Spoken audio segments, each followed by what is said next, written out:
Welcome to Mission Evolution Radio Show with Gwilda Wiyaka, bringing together today's leading experts to uncover ever-deepening spiritual truths and the latest scientific developments in support of the evolution of humankind. For more information on Mission Evolution Radio with Gwilda Wiyaka, visit www.missionevolution.org. And now, here's the host of Mission Evolution, Miss Gwilda Wiyaka.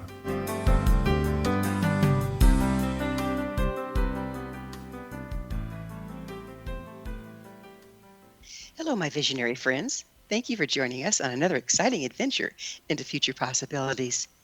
This is Mission Evolution, where we share innovative thoughts and information with today's leading experts, bringing evolutionary answers to today's unique challenges.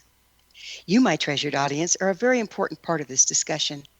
Email info@missionevolution.org with any comments or questions. We'll address them on the very next show.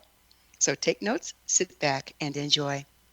This hour will delve into Transmutation, Alchemy for a World in Turmoil. Alchemy is defined as a process of taking something ordinary and turning it into something extraordinary, sometimes in a way that cannot be explained. It was the medieval forerunner of chemistry, based on the transformation of matter. Historically, alchemy was mainly concerned with attempts to convert base metals into gold or to find a universal elixir. At this time, we're in desperate need of transforming our current challenges into a positive outcome. If ever true alchemy was needed, it would be now. What is alchemy from a modern-day perspective? What is spiritual alchemy? Is alchemy a genuine possibility or just superstition? If it is real, how can we engage it to help us now? With us this hour to discuss the power and application of spiritual alchemy is UK-based author of The Secret of Alchemist, Colm Holland. Colm spent 25 years working in sales and marketing in the publishing industry. He was a member of the Harper Collins team, which published Paulo Coelho's The Alchemist in 1993. Colm teaches the art of spiritual alchemy in business and relationships. He's an experienced columnist, and his interviews and articles are highly entertaining, full of humor and deep insights to help others find true empowerment through inner transformation. His website, columnholland.com. Colm, on behalf of our listeners and myself, thanks for joining us on Mission Evolution. Gwilda, it's a huge pleasure to join you today. So you're located in the UK. Where in the UK are you? Some of you may have heard of a very mystical, holy place called Glastonbury, which is down in the southwest of England. Every year, the largest European pop festival, outdoor pop festival, happens right on my doorstep. In fact, they have to close the roads. There's so many people. But for at least the last 1,000 years, it's also been a holy place. It's where King Arthur and the Knights of the Round Table, that whole myth was born. And it's also where Joseph of Arimathea brought the child Jesus and Mary to England. So, hey, I'm in a hallowed place. There you are. So how has COVID-19 impacted you there? Pretty much the same as the rest of the world. England has, for a long time, I think it's just been overtaken by the USA, but England for a long time had the highest proportion of deaths to infections. And there were some pretty bad decisions made early on, and it impacted a lot of the frontline workers within our health service. And very, very sadly, we lost a lot of great doctors and nurses to COVID. It looks like we've got it under control. Looks like things are beginning. For the first time in 6 months, my wife and I actually ventured into a supermarket today. Oh, goodness. I know. There was nobody there. And everybody was being very well behaved with masks and distancing from each other as best you can. But yeah, that's been a good solid 6 months. Did you have a lockdown like we did in Canada and the United States? Yeah, absolutely. It's really tough because half my family live in Belgium, which is across the English Channel, just north of France. And this is the longest we've never actually physically spent time with each other. It's been nearly 7 months now. So yeah, it's tough. It's tough. We're very fortunate. We live in the countryside. So my neighbors are quite a distance away. I'm surrounded by trees, and my closest neighbors are a flock of sheep that live in the field next door. So the level locally has been pretty low. But my heart goes out to all those around the world who've lost loved ones to COVID. We've got to find a way to beat this thing. I think 99.9% of people are being really caring and considerate of each other, and that's great. We'll do this. We'll find a way through this time. You know, the human species is really good at evolving and adapting, and we will adapt to this. We'll fix it. I love hearing you hear that, and I think that your work with Alchemy might be a part of that. I understand you published the original Alchemist by Paulo Coelho. How has his work influenced you? Great question. So my life shifted when I was 40 years old. I'm 68, just for the record. So it's now 28 years ago nearly, when I first came across Paulo Coelho's work, The Alchemist. My whole life shifted to a new dimension. And my life has not been the same since. And I know everybody who's listening, you've heard that so many times. Yeah, your life changed, it was done out. But let me tell you this, that I was a very discontent, unfulfilled middle manager working in a massive corporation, feeling underappreciated, lowly paid. Well, you've heard it all, I know. And some of you are probably even in that situation, midlife crisis, if you want to give it a name. But I'd sort of I'd reached quite a good point in my career, but in my heart of hearts, I was feeling discontent. I was at my core unhappy, not with my family or with my life in that sense. I was very happy with that. But in terms of what am I doing every day, working, where am I going? What am I producing? Am I doing anything that's going to enrich the world, leave a legacy, or all of those things I was thinking at the time.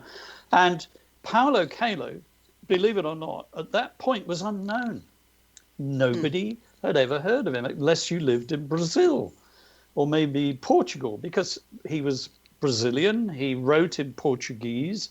He had written The Alchemist. First time he published it, it didn't sell. I know that's almost impossible to believe, but it didn't sell. The publisher gave him back the book and said, Paulo, I'm sorry, I can't do anything with this. Maybe you can have more luck than me. He went off at that point into the desert in Arizona. He made a trip to the US, and he went off into the desert. And that trip is recorded in another book called The Valkyries. And if you haven't read The Valkyries and you want to know more about Paulo's earlier life, highly recommended. I'll warn you now, it's a very mystical story. And the thing with Paulo is you don't know whether it's true or fiction. Some of it's true. So it's a gray. Paulo doesn't have any problem with flipping between fiction and truth, fact and mysticism. Well, sometimes that can get an idea across in a way that it doesn't come across any other way. Absolutely. Can you tell us what's the secret in the story of The Alchemist? Okay, so I'm just about to get to that point. So Paulo did, according to his story in The Valkyries, he did alchemy, magic in the desert. He was with his wife. When he came back to Brazil, he felt compelled to send the book out again to lots of different publishers. One publisher, just one, came back and said, for some reason I cannot explain, I need to publish this book. It sold 500,000 copies. It came to the attention of Harper Collins, and the manuscript in English landed on my desk in Australia. I was in Sydney at the time. I was the marketing manager for that genre of books at Harper Collins. It landed on my desk, and for some reason that I can't explain, I grabbed it I thought, there's something about this book. I'll take it home at the weekend, and I read it. And in that first reading, I realized that this was so much more than just a little story, a little fable about a boy who's a shepherd boy who leaves Spain and goes into the desert of North Africa to find his treasure, to fulfill his dream, the pyramids. There's something more in this book. And of course, eventually what I discovered, and that's the story of my book, The Secret of the Alchemist, is that the original story is a handbook on how to apply the ancient art of alchemy in your everyday life. So let's go back a little bit. You mentioned alchemy magic and that he was performing alchemy magic. What is alchemy magic and how does one perform it? Well, you need to go back, if I may suggest, anybody who's inquisitive to get the answer to that question, you need to go back to the original book, The Alchemist by Paulo Coelho. In that book, if you follow the steps, and my book helps you follow them and understand what's going on, if you follow the steps, what you discover is that there is a force in the universe which Paulo and I both call unconditional love. It's the glue, if you like, or it's the soup, to use a quantum physics term. And I'm sure we're going to talk a bit about quantum physics at some point. But it's the glue, it's the force, it's the energy, it's the spirit, whatever name you want to give it, that connects all things, material and immaterial, spiritual and earthly, in the heaven and on earth. And that principle was written right at the beginning of the birth of alchemy 5,000-6,000 years ago in Egypt on a thing called the Emerald Tablet. And the emerald. So it originated in Egypt, is that correct? Correct. So it arose out of Egyptian mythology. I won't go into detail on it now. Again, if you want to read my book, I explain all of those origins in there. And then down through the centuries, it branched out, like most beliefs and wisdom, onto different continents. And the version or the branch of alchemy that Paulo and I discuss is actually Arabian alchemy. There was a European version, there was a Chinese version, there was an Indian version, and a few others. But it's Arabian alchemy. And the reason that we've chosen Arabian alchemy is because it's all about intuition, all about oneness with the earth and with the universe, and the connectedness that we all have with one another. That's what alchemy is, and that's the basic belief. Now, if you're going to do alchemy magic, before you can perform any kind of manifestation in your life, there is a process. I'm sorry to tell you this, but there is a bit of work that you have to do. We can't just go abracadabra? Yeah, no, you can.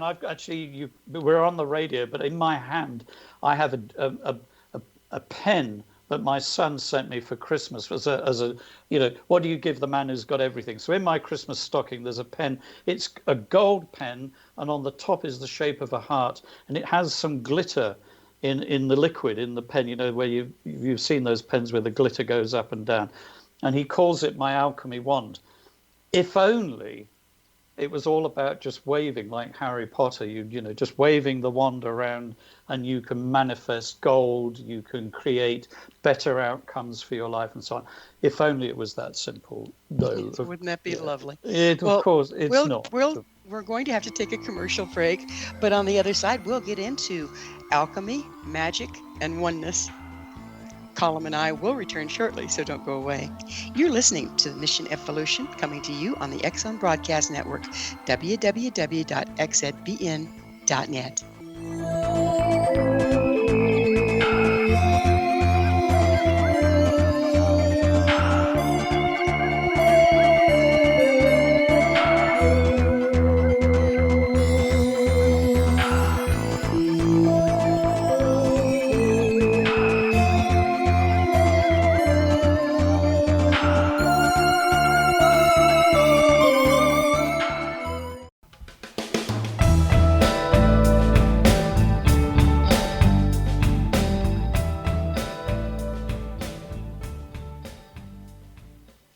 again, this is Mission Evolution, missionevolution.org. To all our faithful and thoughtful listeners, we really value your opinion and would love to hear from you. What do you think about our chances of transmuting our current circumstances? Email me at info@missionevolution.org and give me your thoughts or questions so we can all share them on the next show. This in from a member of our audience regarding the episode entitled, Has the World Gone Mad? Spiritual Sanity in Crazy Times. LR states, while I appreciate the importance of staying grounded during the pandemic, I think it'll take more than deep breathing to calm the crazies. Thanks, LR. I do understand your concerns. But the more of us that can use spiritual tools to remain centered, the less we're adding to the problem, and the more we can support those around us. Curious, dear audience? Visit our archives at missionevolution.org. Listen to the episode entitled, Has the World Gone Mad? Spiritual Sanity in Crazy Times, and let us know what you think. With us this hour discussing transmutation through alchemy is Colm Holland. His website, columnholland.com. Colm, as promised, we were going to go a little deeper into alchemy, magic, oneness, and love. And you made an interesting statement that the Arabian form of alchemy really had to do with unity and oneness. Would you go into that for us a little bit? Yes, absolutely. So it's unity and oneness with everything. So one of the themes of The Alchemist by Paulo Coelho is that all things are one. So what does that mean? Let me just unpack that a little bit more. When I met Paulo, here's a good example of how all things are one. When I met Paulo, he was really grateful to me because I apparently, according to him, was the first person in the business who actually believed that his book was going to be a mega bestseller. It has sold 85 million copies. Let me back up a little bit. You said something interesting, too, is when he was ready to transform that book, when it was given back to him by his original publisher, that he worked some alchemy magic. Do you think that had anything to do with it being such a bestseller? He told me it did. He said that's what happened. And when we met, what he said to me is, I've asked the universe, Colm, what I should give you to say thank you for believing that my book was going to be a bestseller. So when I read it, I was the one who said to everybody else in the company, we need to push the boat out on this big time. This is going to be the best-selling book that Harper Collins has ever published, globally, ever. Do you think that the work that he claims to have done hit the unified field and therefore had an impact on your ability to see the potential? If what he said to me is true, and this is what he said, Colm, I've asked the universe to give you whatever you need to become the alchemist in your world. You just need to decide what you want. And that, I believe, is the secret of the unity of the universe. So the connectedness of my desire, of my thoughts, of my passion with that of love that permeates the universe. When we commit to following our dream, to pursuing our passion, knowing what we want in life, according to the Alchemist and according to alchemy magic, the whole of the universe conspires to make that happen. Can you imagine? Can you just imagine in your mind for a moment thinking the stars, and there's the moon and the sun and the earth and everything that lives and breathes and solid and matter and all of that, all of the energy that flows through that is conspiring to make something happen just for me or just for you. It's incredible. So let's look at this from another viewpoint. You said that you were kind of in a point of your life where you were kind of going through crisis of, what is my purpose here? What is my legacy? What am I doing? Did that open you up to be available for this experience with the Alchemist?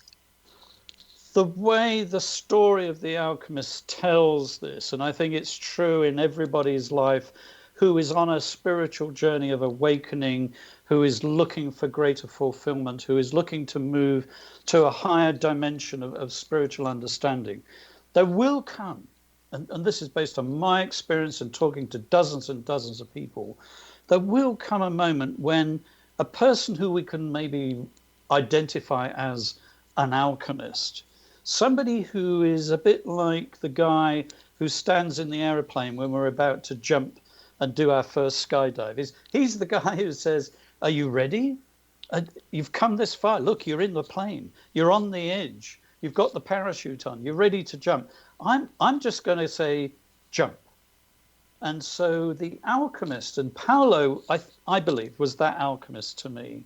The alchemist is the person who comes into our life at that precise moment when we're absolutely ready and gives us the option to jump and encourages us to jump. Of course, we don't have to jump, but we've reached the point where if we don't jump, then the possibility is we will never truly fulfill our dream. We'll never truly enter into the empowerment that the universe has available in each of our lives. So that is that critical moment. That's that alchemist moment, as I call it. And yeah, I think I was ready. And I think that anybody who is making that journey will reach a point, and you'll know when you're ready, and you'll know when the alchemist is with you and saying, hey, how about now? How about this is the time? So we are our own alchemist in that. We have to open up to the possibilities of the universe in order to engage. Absolutely. There's a process in alchemy. If I could just briefly describe the process. So alchemy isn't a waving of a wand, as we just said earlier. Alchemy is a process of, as you said in the title of this podcast, transmutation. So transmutation came from the alchemist term of turning lead or any matter that was regarded as a base matter. So in ancient times, lead was not of great value, into something of much greater value, which is gold in the symbolism. What one guy discovered, and his name was Dr. Carl Jung. Many of you know all about Carl Jung and archetypes and the collective unconscious. What Carl Jung discovered when he became a student of alchemy, Carl Jung was a student of alchemy, is that the ancient alchemists were just symbolically, when they were talking about lead and gold and transmutation, what they were really doing is symbolically explaining an inner transformation, a personal transformation from the base matter, the earthly matter of ourselves into a higher dimension. The treasure is a symbol of the higher self, the true self, if you want to use Jungian terminology. Jung gave the process another name called individuation. So when you're talking about alchemists changing lead into gold, it's actually a metaphor for personal transformation? Yes, but there's always a paradox with alchemy, and that's why I love alchemy. First of all, it always hides itself in plain sight. Many people will just walk through life and never alchemy will be there at this turn and that turn, but they just never see it. Others. So basically, you're saying there's miracles already around us, but we aren't recognizing or acknowledging them. Yeah, alchemists call those omens, by the way. So the universe is going to consistently, whether we're on high on the level of the journey or even just starting out. In fact, when you start out on the journey of personal transformation, what I've discovered is that miracle, omen, what Carl Jung called synchronicity, will just go bang, bang, bang. There will be moment after moment. And I'm actually thinking of just writing a book about all of the omens that I've just seen through my life, every time I've committed to transforming something base into something gold. So the first stage in the alchemy process is called the black phase. There are 3 phases altogether: black, white, and red. And the black phase is the initial phase, and that is the phase where in the symbolism of the laboratory of the alchemist, it's where we break down the self from the false self, from the ego self, the self that we think we've got to project to others in order to be acceptable in some way. The breaking down of that into the very base, the weakest matter of our real self. The irony of alchemy, the paradox of alchemy, which I absolutely adore because it saved my life, is that the weakest part of ourself, when it's transformed, becomes our greatest treasure. Where does the power lie in alchemy? Where does the magic live? It lives in the weakest part of ourselves, the bits that we generally want to hide, we want to push away, we don't want people to know about. Quite often it's places where we've been wounded, where we feel great pain in the inner self. Believe it or not, the ancient alchemists knew all about this stuff. Back in Egypt, 5,000 years ago, they knew this. And what they discovered was that when the universe is invited to come and to heal and to change into something of much more value, it will transform those weaknesses into our greatest strengths. And that does require a lot of courage. Aren't those weaknesses perceived weaknesses? Aren't they our shadow? How much of our energy is tied up and keeping the greater part of us suppressed? According to Carl Jung, he reckons that 90% of our psyche is the unconscious. And only 10% is what we use in our consciousness. The unconscious is a very, very interesting concept, as many of you who are students of Jung will be able to testify. There is a thing called the shadow self, which Gwilda just mentioned. So the shadow self, of course, is the self that we suppress. It's the self that we judge. It's the self that we condemn. It's the self that we want to bury, if you like. And the problem is, according to Jung, if we consistently do that to the self, then the self becomes, in a symbolic way, a dragon. It's a dragon that gets angrier and angrier. It's a dragon that wants to project its energy, its fire, if you like, out of the unconscious into our conscious. And it's out of that most of us judge others with the same yardstick that we judge ourselves. It's the yardstick that we condemn other people with. That projection is so destructive. It's the projection of the shadow, the rejected self, that ends up quite frequently destroying relationships, destroying friendships, destroying careers, destroying businesses, destroying countries, dare I say.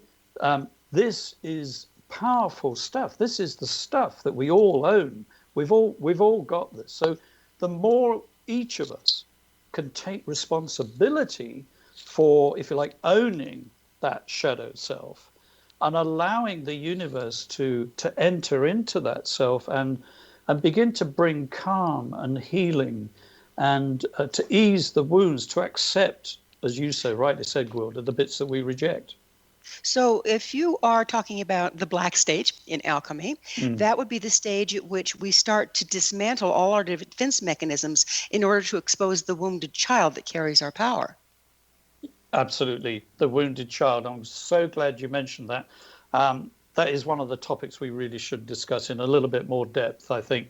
The wounded child is, in a way, the repository, and it can be a wounded child at birth. It can be a wounded child as a teenager. The timeline is irrelevant, but at some point in most of our lives, and those that don't experience this are so blessed. Very fortunate people. There are some people who haven't experienced this, but most of us have been either abused or damaged or hurt through no fault of the people, particularly who are just projecting their own blackness on or their darkness. Well, we're going to have to pick up on the wounded child and the shadow on the other side of another commercial pause. Colm and I will return to our discussion shortly, so you stay right there. This is Mission Evolution. We're coming to you on the X-Zone Broadcast Network, www.xzbn.net.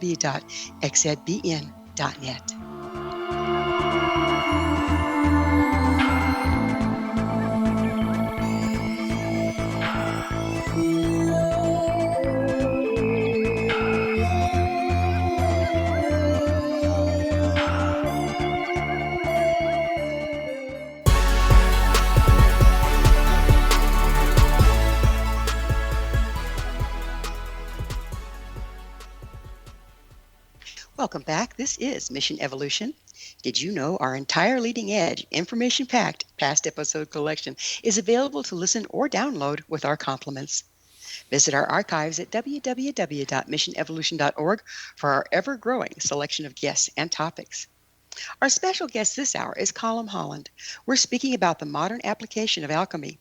His website, columnholland.com. So, Colm, we were talking about the wounded child, and of course, we can't, an hour is nowhere near enough time to cover the whole issue. But if so much, and I think many of us suffer from that, and we all get our bumps and bruises. And then we experience shame and we shove all of that into that dark place. How do we start initiating that dark phase of alchemy? I'll tell you my own little story, and I won't labor it. I'll just keep it as short as I can. Let me just tell you what happened to me. I'm quite happy to make myself vulnerable in this way because I think so many people, when I tell this story, do resonate with it and say, okay, that's not exactly what happened to me, but yeah, I understand. So when I was in my mid-20s, I was not happy with how I related to those around me that I loved. Without being able to control it or without knowing when it was going to erupt, an anger would frequently erupt without any, in what I felt, any provocation whatsoever. And it got to the point when the more I actually tried to be a good person, the more I actually tried to be calm, and I tried to meditate, and I tried to not, erupt, the worse it got. And I was very fortunate to begin to read some of the work of Carl Jung, and I began to understand something of the shadow self. And he explained that for every action, there's a reaction, even within our own psyche. And one of the things that he recommends is that we need to go in and break down. So I made a decision. Some people will think it was just a crazy choice, but I actually made the decision to begin to meditate in a way where I would begin to identify where this anger was coming from. So I used to take time out every day. I actually stopped doing I was a high school teacher at the time. I quit. I was supported, fortunately, by a couple of other people who were encouraging me to do this. And I would take time out every lunchtime. I would just go and find a quiet spot and I would just meditate. It took a year.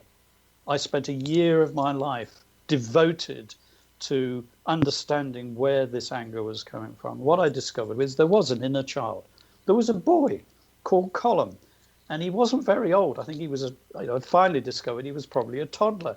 But man, he was so cross. He was really angry, and so I thought, well, I don't know what to say. So I discovered some work called Gestalt theory, where if you can imagine putting your child on one seat and you sit opposite, and you give the child a voice. So I gave him a voice, and man, did he let rip! And I thought, oh right. I almost got out of the way, and I was fortunate enough to understand that the universe was full of love and wanted to help me in this process. So I let love and the child just have this conversation. And the more they spoke, the calmer the child became, the more he felt heard, the more he felt like, his case, his cause was being dealt with. And so that was the black phase. But during the rest of that time, I really felt as though the proverbial dark night of the soul had rested on me. But the light at the end of that dark period was that I discovered this wonderful, wonderful person, this inner child, this inner Colm, and just what an amazing person who I had never given a voice to, and I'd rejected in so many ways during my life. So that was the beginning of the process for me. I think it's so important to recognize that if we don't process our youthful damage, we respond at the same age that when we obtained it. So Absolutely. We're always acting out of an angry child if we don't address the angry child. Yes. And it seems like so much of our interactions, and even the way, let's take it back to earth, even the way people are protesting wearing masks and this and that and the next thing is coming from such a childish place, and it can all be pointed back to lack of processing of our damaged inner children. Would you agree with that? Can't speak to specific examples. Every one of us is unique, Gwilda, of course. I'm stating the obvious. Sometimes yes, sometimes it's peer group pressure. Peer group pressure actually plays on the wounded inner child. Yes, doesn't it though? Mm-hmm. Yeah, that's another. We should have another session sometime where we and especially when you're going through teenage years, the peer group is such becomes the most important measure of our relationships and our identity. So let me ask you this: if we are unprocessed, doesn't that put the power in other people's hands as long as they know what our triggers are? Yeah, yes and no. Actually, what I discovered was that people have a power at the point that, yes, they can trigger us, and some clever people will deliberately know that and will do that to us. But I found that my own unconscious, the inner child within my unconscious, he actually had all the power over the adult me. And that power was not wrong. It wasn't as if he shouldn't have that power. That power just needed to be transformed into a constructive power, into a life-giving power, something that would nourish the world, that could contribute to the world rather than lash out and Pitching a fit. Yeah. So does the power of alchemy depend upon our ability to recognize the possibility of transformation and act on it? Totally. That is alchemy to a T. You've just written, Gwilda, congratulations. You just wrote the definition of spiritual alchemy. I not only did I give my inner child a voice, and this is the white phase. I've talked about the black phase. The white phase for me, and if you read The Alchemist by Paulo Coelho, you discover that the main character goes through all these stages, which is fabulous. Which is why it was such an inspiration to me. It gave me a whole new framework to see my life. In the white phase, in the Santiago in the story, he goes into this thing called the crystal shop. Well, we're talking about glass crystal. Now, what's the main ingredient of glass crystal? Well, guess what? It's lead. Lead is what makes glass crystal so glimmering when it hits the sunlight. It's the purifying part of glass. So once we've identified the inner child, once we've given it a voice, in my experience and in the principle of alchemy, then we need to begin to embrace it and heal it. And the cleansing is not trying to get rid of something bad. It's more a case of channeling what is inherently good that's there already. And that is one of the ways that I think most people misunderstand transformation. Many people think, oh, if I transform, does that mean I've got to become perfect like some other person, some idol that some mentor or somebody else? Have I got to become like them? Well, the answer is no, not at all. Transformation is nothing other than becoming your own true self. So it's basically in embracing your true nature, and we've been made ashamed and afraid and all that stuff of our true nature through damage growing up. Is that correct? Absolutely. The damage that I then discovered, I did some more therapy.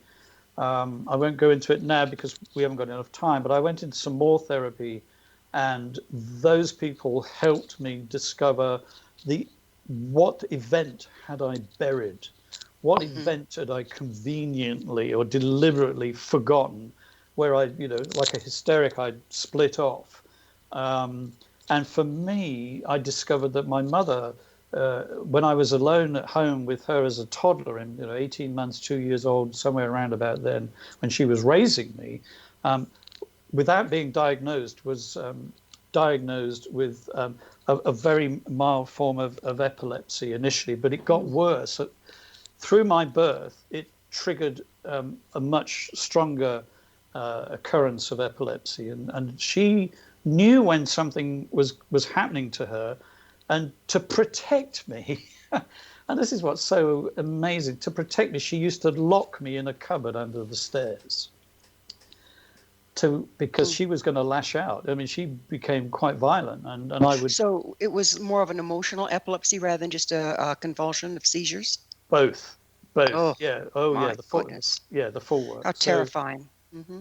So I would hear this stuff going on, and I was in the darkness of this cupboard under the stairs. And those of you who've read Harry Potter books will I say, well, hang on a minute, Harry Potter was locked, pretty much made to live in a cupboard under. So you can imagine years later me reading Harry Potter and going, wow, that was me. That was my Harry Potter moment in a way.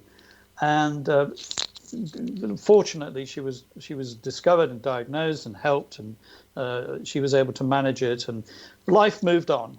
But what had happened was never dealt with. It was never discussed. It was something I just had to bury. And that angry boy who was in the cupboard is the angry boy that was controlling my life as an adult. So tell me, Colm, behind every dark moment, there once transformed, there can be a strength unearthed. What strength did you gain from transforming that experience? One I discovered, to my shock, and I have to say this is not what I expected, is that the little Colm who had been locked in the cupboard was actually already in contact with the universe, with love, with light, and had this immense knowledge that all things are connected, that he was loved, that he was special. And one of the amazing transformational things for me is that the more I let that child that's been transformed, have a voice and to become a partner with me as an adult in my life, then that's when I discover that I'm able to perform miracles. That's when I discover I'm able to perform magic. That's the power. That boy in me is the power that's able to make a change in the world around me for the better. So that was not something that I thought it was going to be the adult who was going to have to nurture the child. Well, ironically, it's been the child that's nurtured the adult. It seems like, again, the initial part of this you've described is a form of inner child work. But I've experienced how people will go into inner child work and never allow the child equal power. They constantly, it becomes a full-time babysitting job. How can you move beyond that into the point where you can allow that child its power in your life? Oh, that's a fabulous, Gwilda, that is a fabulous question. There's nobody in any interviews I've ever done has asked me that question. So this is a golden moment. We have to. One of the things we can do as the adult is we have to allow the child to almost take us and take the hand of unconditional love. Unconditional love accepts us without judgment, without condemnation, without shame, without blame, without any regard for what we've done or what we haven't done. It just accepts us for who we are.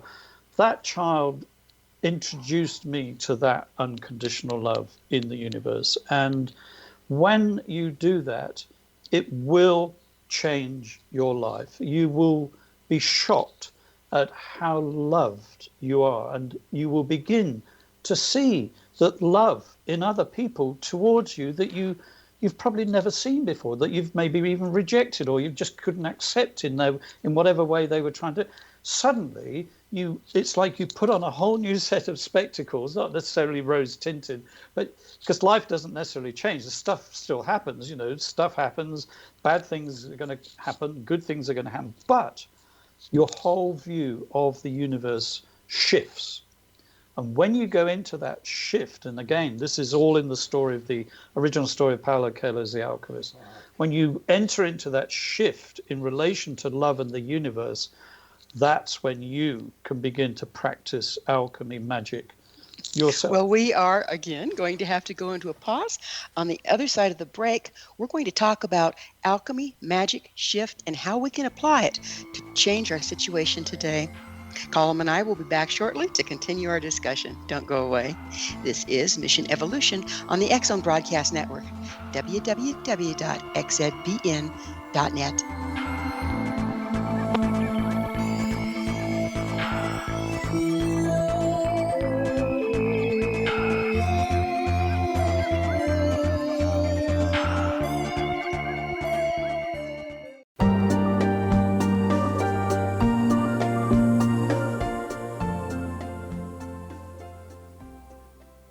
Welcome back. This is Mission Evolution, bringing gifted people of service to the world.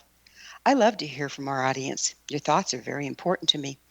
To suggest a topic or guest that you think would be of interest, email me at info@missionevolution.org. This hour, we're sharing thoughts with Colm Holland. His website, columnholland.com. Colm, I can't believe it, but we're already into our last segment. So I would really like to have you be able to complete the thought of the 3 stages before we go into how to bring this to the street. So tell us about the red. Red stage. Yes, red phase in the alchemy process. We've had black, we've had white. Now we're in the red. Red stands for action. And one of the amazing things that we kind of all know instinctively, in fact, what I've discovered is the more I talk about this topic, the more I realize that people say, yeah, how do I know this? How do I know this is true? How do I know that actually, yeah, I can do this stuff? And yes, this is right. Well, it's because alchemy is part of our nature. And the ancient alchemists discovered that it was part of their nature. It just needed a way to express itself. So action is love in action. That's what this is all about. Now, when I'm talking about love in action, I'm not just saying, it's somebody's birthday or somebody needs help and you want to give them a gift, or you want to help them out because they're stuck in something. That's great. I'm actually talking about another level of loving action, which is the love that we discovered earlier, is the love that the inner child who has allowed the adult to engage with the love that permeates the universe. That love in action is going to comprise of one core ingredient, and it's this. We have to know a passion for change. If you are passionate about creating change for the better, doesn't matter what field of life it's in. It's irrelevant almost what field of life this is in. So if it's in relationships, if it's in your business, in your community, in your neighborhood, in your own family, at school, at work, in business, it's irrelevant. If you are passionate about seeing love make a change in your community, and you are prepared to have that change begin with yourself, then all the power of the universe will be unleashed in your environment. Well, that kind of starts to explain something, because we're taught to fear change. We're taught to hold on to the status quo at all costs because everything always changes for the worse, right? These are the belief systems that have been hammered into us. How do we transcend that in order to have the courage to embrace and have passion for change? Your heart already knows that is true. Your heart knows that things can change for the better. Your heart already knows that you can make a change through your own thoughts, your own efforts, your own passion in the world around you. It doesn't need to be told. Other things have told you that. External factors have told you that. Other people have said, "Oh, who do you think you are? Why do you think you can make a change? Oh, don't rock the boat. Don't do this. Don't do that. Don't do the other." But that's not what your heart says. So the moment we engage with unconditional love, in the universal love that unites us all, what you'll discover, what I've discovered, is that your heart goes, this is great. This is what I've been waiting for. This is what I want to do. And so this is the brilliance you were speaking about of the inner child who had not yet disconnected from his heart. So children carry that heart when they come in. Yes. And then we lose it. Some people lose it. I have a great little story. So when my grandson, who visits often, when he was a toddler, he would do scribble paintings, with different colors, and he wasn't thinking about it. He just let his heart do the drawing, and he was being creative. And one day he came into my office, and I have a Miro. I don't know if you know the artist Miro, but when he was an old man, he went back to trying to draw like a child. And of course, his paintings are worth millions and millions of dollars. Mine's just a lithograph, I hasten to add. But he sat next to my chair, and he looked at this painting by Miro, and he said, "Papa," he said, "did I do that painting?" And I know. And I said, "No, but you could have." And you know what? If Miro was here right now, he would be flattered that you thought that you had done that painting. Now, that, for me, is an image of our entire existence and our life. If we can begin, again, to find the passion, to find the freedom of the child, to begin to unite that with the love that controls the universe and wants the best outcome for all of us, then our dreams, and I'm just briefly going to mention the dreams before we run out of time, our dreams that are equally buried with the inner child can be resurrected, they can be rediscovered, and they can be manifested no matter what that dream is and whatever shape that's going to take. That's the universe's desire for every human. So it sounds to me like these three stages, the black, the white, and the red, are actually a pathway to walk back into your true nature. Totally. Walking backward so that we can walk forward. It all has to do with reconnecting with the heart and each other. Absolutely. The heart lives in the now.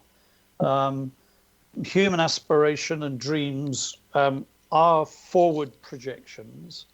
And this is another one of the paradoxes of alchemy. And a lot of spiritual teachers, Eckhart Tolle and others, talk about the power of now. And I totally agree with it. However, the power of now is directed. The direction of the power of now is directed by our passion and our dreams.